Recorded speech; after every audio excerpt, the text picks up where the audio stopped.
L'onda lunga dell'asfalto schiaccia le parole, sguardi persi oltre i vetri, oltre di noi.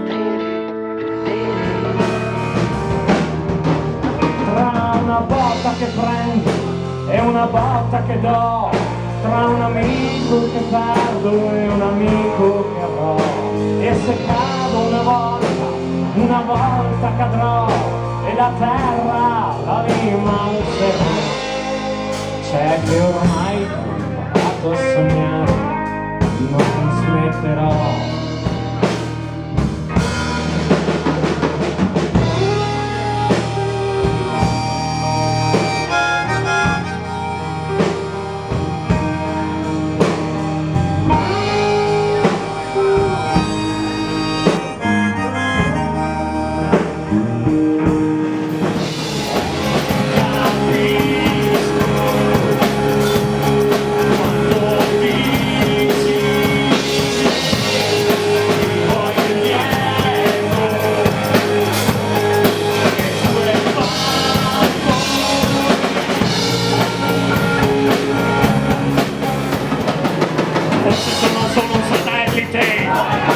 Una porta che sbatte, una distrazione, un'aberrazione, un cipotto di pelle nera fuori stagione, di morta di collo, me a midollo, ma cosciente affamato vivo, senza paura di niente adesso scrivo, innamorati della bomba nell'altra, il libro in